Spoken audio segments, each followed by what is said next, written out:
Dear my lovely mom. 엄마를 떠나보낸 지 벌써 3주 정도가 지났다. 시간이 제멋대로다. 하루가 한 달같이 느껴지다가 3주가 하루처럼 느껴진다. 내가 예상했던 대로 슬픔은 날로 커지고 있다. 눈덩이처럼. 일상 곳곳에 채워져 있던 엄마의 자리가 비어있는 모습을 발견하는 매일매일. 아침에 일어나서 화장을 하고 있으면 빼꼼 방문을 열고 방금 갈은 과일 주스를 한 컵 내밀곤 이거는 꼭 지금 마셔야 돼 이러면서 책상 위에 쓱 컵을 올려두고 사라지던 귀여운 엄마. 하루에 거짓말 안 하고 5번은 엄마를 껴안으면서 살아갔다.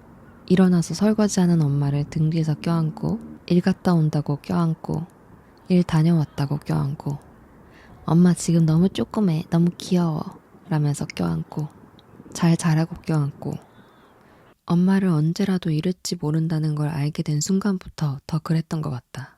3년 전쯤 엄마의 작은 암세포가 몸의 곳곳에 퍼졌다는 걸 알게 된 순간부터. 정말 개 같았다. 와, 세상이 이렇게 끔찍할 수가 있나. 자, 씨발.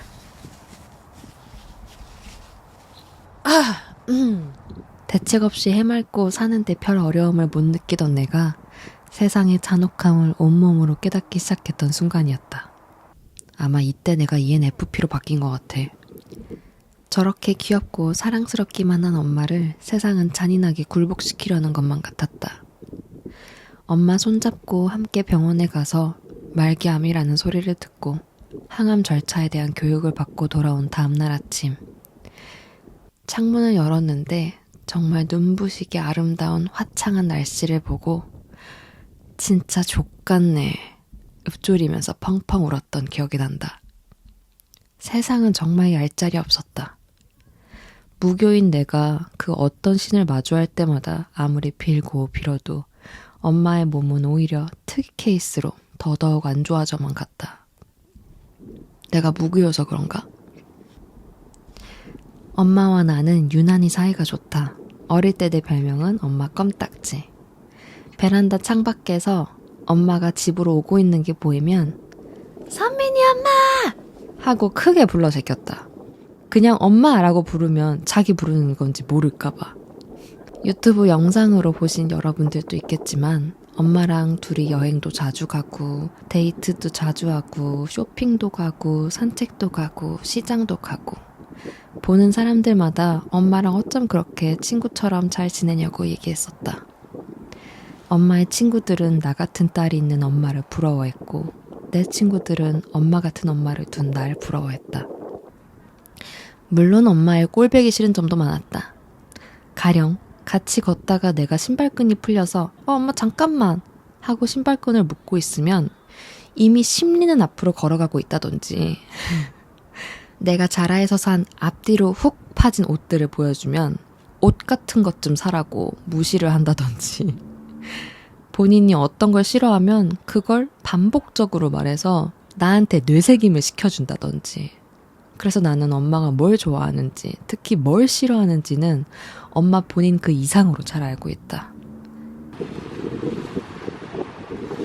엄마가 날 보는 눈빛을 보면 그게 바로 사랑의 정이겠구나 느껴질 정도로 엄마는 자식들에게 사랑을 퍼부어주는 사람이었다. 엄마의 몸에는 어떤 자세로 기대도 편했다. 엄마 몸속에 있다 나와서 그런가? 내가 말하면 내 새끼니까 그렇지 하고 엄마는 세상 따숩게도 웃어줬던 것 같다. 이제 이런 게 다 기억으로만 남으려나? 흐려지면 어떡하지? 엄마의 시간이 한정되어 있다는 걸 안 이후로는 우리 가족은 의식적으로 엄마와 보내는 시간을 늘렸다. 오빠와 난 틈만 나면 엄마와 데이트를 했고 엄마가 좋아하는 젊은 사람들이 많이 가는 트렌디한 곳을 찾아 데려갔고 여행을 갔다. 하와이 여행도 그래서 간 것이었다. 엄마한테 반드시 하와이는 보여주고 싶었다. 엄마가 좋아하는 따뜻한 날씨, 쨍한 색감, 눈부시기 예쁜 바다. 근데 사실 그런 시간을 보내면서도 기쁨보단 나의 마음속엔 마치 슬픔이 강같이 흐르는 듯했다. 가끔 엄마가 예쁘게 날 보며 웃을 땐 이 모습을 추억할 날이 오겠지 라는 생각이 문득 스쳐 지나갔다. 그렇게 난 엄마를 보낼 준비를 해왔던 것 같다. 예상됐던 기간보다 급작스러웠던 엄마의 죽음. 난 상상만큼 무너지지 않았고 오히려 묘하게 침착했다. 이렇게 말하면 어떨지 모르겠지만 안도한 부분도 있었다.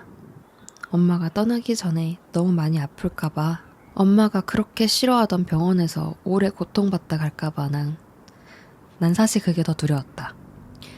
슬픔은 내가 감당하면 되니까, 가야 한다면 고통 없이 데려가 달라고 기도했으니까. 장례식을 하기 전 난 미용실에 가서 지저분하게 밝아진 머리를 톤다운 염색을 하고 엄마 영상을 만들었다. 요즘은 장례식에서 고인의 생전 모습을 영상으로 틀기도 한다는데, 명색이 딸이 유튜버인데 가만히 있을 수가 없지가 않은가. 그리고 엄마는 그냥 거의 나와 똑같은 사람이다. 사진 찍고 영상 찍는 거 엄청 좋아한다. 그래서 자료는 넘쳐났다. 엄마 핸드폰에 저장되어 있는 사진만 2만 장. 처음에는 울면서 편집하다가 나중에는 사진 너무 많아 이러면서 살짝 질려하면서 편집을 마쳤다. 영정사진은 엄마의 사전 요청이 있었다. 다른 사람들처럼 얼굴만 크게 자르지 말고 전체적인 룩이 보일 것. 우울한 거 싫어하고 예쁜 모습으로 기억되길 바라는 엄마다운 요청이었다. 엄마의 취향을 너무나 잘 알고 있는 나는 엄마가 공주님처럼 나온 사진을 골랐다. 분명 엄마도 마음에 들어할 만한 사진. 바로 내가 찍어줬던 사진이었다. 한남동에서 그룹 브랜드 팝업 스토어가 열렸었는데 그때 엄마랑 같이 구경하면서 찍었던 사진. 이날 여기 되게 예쁘다 감탄하면서 서로 사진을 한 100장씩 찍어준 것 같은데 그게 영정사진이 될 줄이야. 예쁘게 나왔으니까 다행이지. 나는 상복도 안 입었다. 검은 슬랙스에 딱 붙는 목티를 입었다. 다이슨으로 머리도 했다.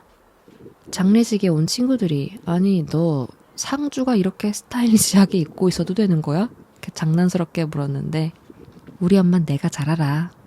나랑 어울리지도 않는 칙칙한 개량 한복 입고 우울하게 있으면 엄마가 분명 싫어했을 거야. 예쁘게 입고 있으라고 했을걸? 그리고 신기한 얘기 해줄까요? 저랑 엄마가 진짜 날씨 요정인데 엄마가 진짜 날씨 요정의 원조거든요. 어느 정도냐면 엄마가 놀러 가면 그 지역의 원래 일기예보가 비구름이었는데 엄마가 도착하는 순간 해로 바뀌는 그 정도였어요. 하와이에서도 여행 내내 진짜 비구름 하나 없이 날씨가 너무 좋았거든요. 마치 온 우주가 엄마 재밌게 놀으라고 최선을 다해 도와주는 것 같았거든요. 근데 장례식 첫날에 미세먼지 잔뜩 낀 하늘에서 비가 추적추적 오는 거예요, 우울하게. 엄마랑 내가 딱 싫어하는 날씨. 비가 오려면 오고 말려면 말지 짜증나게 오는 거 있잖아요, 구질구질하게. 근데 그날 저녁에 비가 눈으로 바뀌더니 다음날 아침 서울에 말도 안 되게 예쁜 눈꽃이 핀 거예요. 기억하죠? 사람들이 눈꽃 사진 엄청 올렸던 날. 무슨 2월 말에 한라산도 아니고 눈꽃이 폈어. 엄마가 눈 구경하는 거 진짜 좋아했거든요. 그 풍경을 보는데 와 진짜 멋있다 하면서 좋아하고 있을 엄마 모습이 너무 선하게 떠오르는 거예요. 그러다 장례 3일차 발인과 화장을 마치고 믿을 수 없이 끔찍한 아침을 통과하고 있던 그날 엄마를 모실 장지에 도착하는 순간 눈이 와서 흐리던 하늘이 갑자기 새파랗게 개기 시작하는 거예요. 게다가 갑자기 막 햇볕까지 너무 아름답게 들기 시작하는데 전날 내린 눈꽃을 파란 하늘과 햇살이 막 비추는데 와 정확히 엄마가 좋아하는 날씨다. 너무 마음이 편해지더라고요. 진짜 엄마가 좋은 곳으로 간 것 같았어. 친구들이 위로로 해준 말처럼 엄마처럼 좋은 사람이 하늘에 도착해서 하늘에서 축제를 열어줬구나 싶었어요. 축제를 열어야지, 양심이 있으면. 그날의 그 날씨가 저에게는 너무나 큰 위안이었어요. 그래서 정말 마지막 엄마의 당부처럼 엄마 없이도 내 할 일 미루지 않고 잘 해낼 수 있을 것 같았어요. 꽤나 괜찮게 살 수 있을 것 같았어요. 종이 접기도 하고. 아니, 나 소질 있더라. 내가 걱정돼서 찾아오는 친구들과 웃고 떠들기도 하고. 진짜 또 웃어지더라고요. 재밌는 건 재밌더라고. 릴스를 보면서 키득거리기도 하고. 그렇게 하루를 보내고 집에 들어가면 나도 모르게 엄마 방문을 열고 옷장을 열고 엄마 옷을 하나를 감싸 안고 코를 박고 냄새를 맡았어요. 그럼 다 어디에 숨어 있었는지 울음이 막 터져 나오더라고요. 근데 사실 그렇게 울면서도 제가 제대로 지금 실감하고 있는 것 같지는 않아요. 그래서 무서워요. 솔직히 지금 무슨 체험하고 있는 것 같은데 이렇게 엄마 없는 일상이 5년, 10년, 20년 이렇게 계속될 거라는 게 믿기지가 않거든요. 그래서 이 영상을 만든 거예요. 만약 저희 엄마가 지금 제 옆에 계셨다면 아마 이번 영상 올리지 말라고 했을 거예요. 엄마 아픈 얘기 뭐하러 하냐고. 너 멋있는 거나 올리라고. 근데 제가 이번 영상을 만든 이유는 그냥 듣고 싶은 것 같아요. 나와 같은 경험을 한 여러분이 있다면 사람이라면 누구나 피할 수 없이 할 수밖에 없는 경험이잖아요. 여러분의 시간은 어떻게 흘러가고 있는지, 어떻게 살아가고 있는지, 좀 나아질 때도 있는지 그런 게 듣고 싶은 것 같아요. 아마 다들 답은 모르겠죠. 그래도 그냥 다들 이렇구나 하고 좀 쉬어갈 수 있다면 그거면 됐지 않을까요? 사람은 신기하게 서로의 시간을 듣는 것만으로도 힘을 내기도 하니까. 저의 영상이 여러분의 일상에 위로가 될 때가 많다고 하셨던 여러분들, 이번엔 여러분들이 저 좀 도와주실래요? 여러분들의 시간을 들려주세요. 그리고 엄마, 아마 정말 천국이 있다면 엄마 평소처럼 누워서 이 영상 틀어놓고 내 딸이지만 넌 참 잘해. 박진영은 뭐하니? 너한테 연락 안 하고. 이렇게 감탄하면서 보고 있을 텐데 나 좀만 슬퍼하고 엄마가 바란 대로 노래도 내고 책도 내고 멋지게 잘 나가볼게. 걱정 마. 엄마를 떠올리면 나를 사랑 가득한 눈으로 쳐다보고 있는 모습들을 한도 끝도 없이 기억나게 해줘서 고마워. 나를 사랑으로 키워줘서 너무 예쁘게 키워줘서 고마워. 마지막에 내가 다급하게 엄마한테 엄마 사랑해 라고 말했을 때 선민이가 엄마 사랑하는 것보다 엄마가 선민이 훨씬 사랑해 라고 말해줘서 그 말을 내가 평생 기억하게 해줘서 고마워. 도깨비에서처럼 우리 다시 만날 수 있을까?